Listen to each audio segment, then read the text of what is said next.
Patients put their lives and trust in the doctors who treat them. On rare occasions, that trust is horribly misplaced. It's one of the worst abuse cases, patient abuse cases I've seen. At first, was there disbelief? Yes. You didn't think this could be true? No. This week, a medical melodrama that left a string of female victims and defrauded taxpayers in a disturbing case of broken trust. College football is headed into the playoff season, but young athletes are headed into an even bigger competition. And there is so much money involved here that it's just unconscionable to cut them out of it.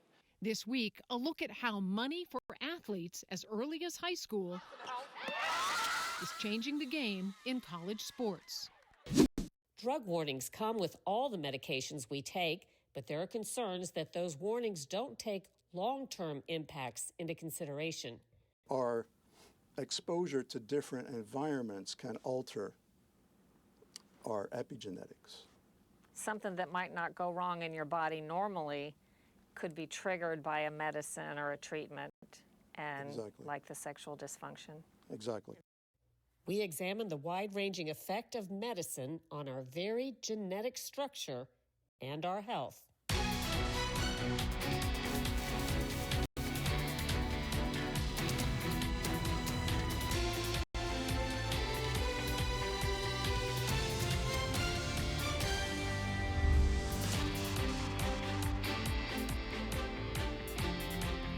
Welcome to Full Measure. I'm Sharyl Attkisson.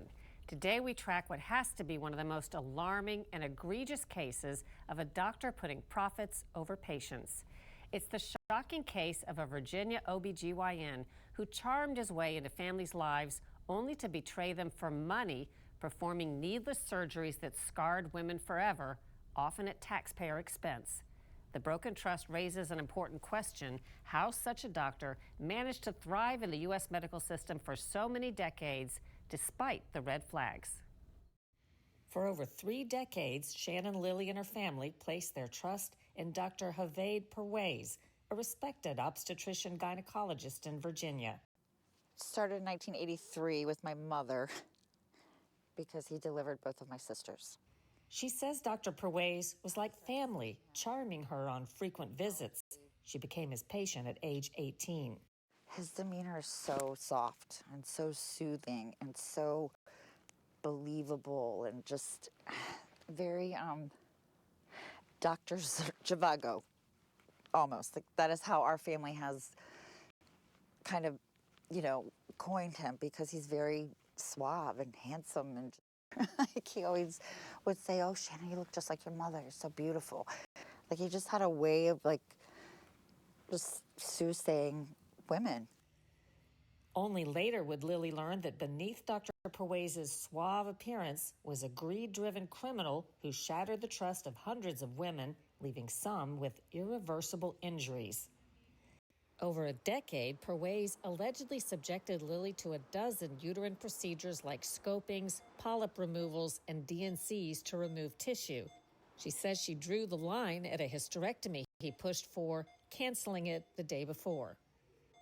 And I called him on his personal cell phone. And he said, "You can't do this." I said, I'm not doing this. I'm not ready.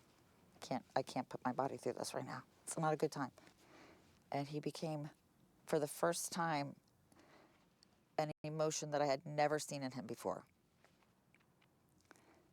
or heard. Which was what? Disdain.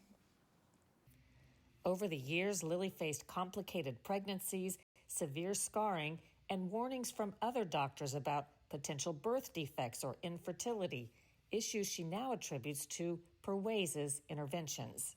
Both of my children were very difficult childbirths. I almost died on both of them afterwards. I think that I was just so scarred inside that it wasn't able to just hold them like that my body should have. The truth emerged in late 2019 when the FBI called, telling Lilly that Dr. Perwaiz was under investigation for fraud and unnecessary surgeries. And then I was contacted stating, "You are a patient of Dr. Perwaiz. letting you know that your health records are being taken to a facility and being reviewed. Would you like a copy of them? And it just started spiraling from there. At first, was there disbelief? Yes. You didn't think this could be true? No. The last time I saw him, he had these like electric blue tennis shoes on. He was always spiffed up and just, perfectly groomed. And I said, "Don't retire on me anytime soon." I said, I will not ever retire. And that was it. Those are my last words. It's one of the worst abuse cases, patient abuse cases I've seen.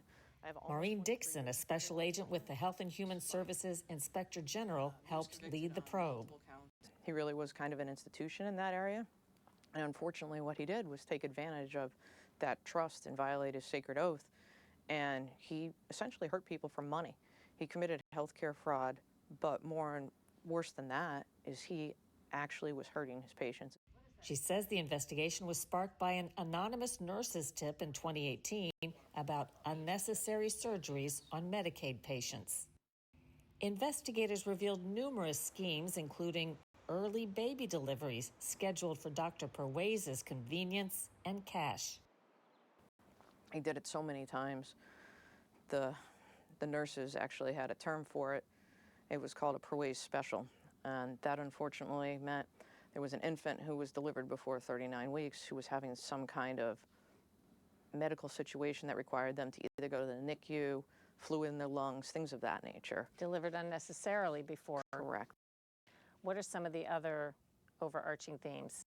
Another area of particular concern would be he would tell a patient that they needed to have a certain organ removed, whether it was, say, your ovaries.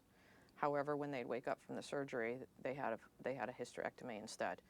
So he would frequently do something different than what the patient consented to.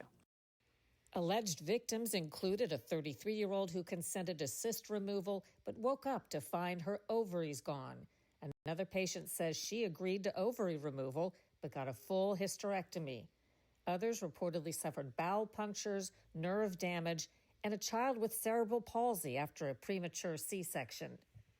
And there were other women that he told they had cancer and needed a hysterectomy, or they would get cancer if they didn't have it, and none of that was true. At times, he would say that he was taking a biopsy. However, he wasn't. Frequently, he was not actually taking biopsies or sending biopsies out to have them viewed. He was just telling you had cancer. So to be intentionally scaring people into thinking you have cancer or intentionally misdiagnosing it is absolutely egregious. Red flags dated back decades. Fired in 1982 from Maryview Hospital for 11 unnecessary hysterectomies on young women, censured in 1984 for a sexual relationship with a patient, convicted in 1996 of 2 tax fraud felonies. Before his 2019 arrest, Perwase admitted in a recorded interview to seeing an incredible number of patients. Do you know about how many patients you have overall? Thousands. Thousands? Okay. Yeah, I've been in practice for 39 years. Yes, sir. So you can add, if I see even 100 patients a week. Okay. That's a lot. 400 maybe a month. Oh, wow. Okay. Maybe 5,000 a year. Okay. 4,000, something like that. Dr. Perwase quickly clammed up, admitting no wrongdoing. A hotline drew over 500 complaints. In 2020, a jury convicted him on 52 counts, including healthcare fraud involving the taxpayer programs Medicare and Medicaid. He's serving a 59-year prison sentence.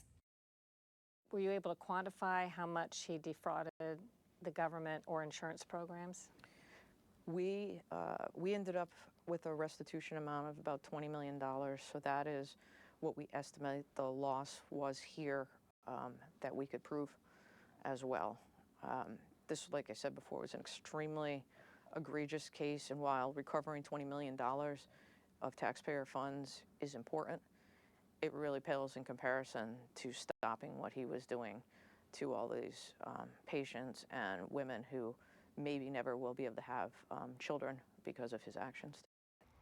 Today, Lily says she struggles with distrust, avoiding doctors and questioning every medical interaction. We asked her to read the conclusion of the victim impact statement she wrote.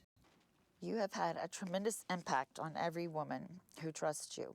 No two journeys the same, no two stories alike, no one resolving factor that could bring peace to the havoc you have brought to each and every one of us. You have become a ghost to me, Mr. Perway. My only wish is that the dollar signs you saw in each of us are replaced by the faces of all of your ghosts, your patients, all of the women who trusted you, and that you are haunted by us all for the entire 465 years you deserve. A federal grand jury has now indicted the hospital where Perez practiced for 35 years up until his arrest, Chesapeake Regional Medical Center.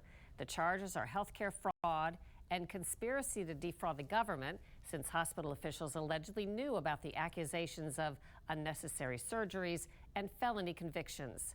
According to prosecutors, in the 9 years prior to his arrest, the hospital received $18.5 million from insurance as a result of procedures Dr. Perwez conducted. Hospital officials deny any wrongdoing.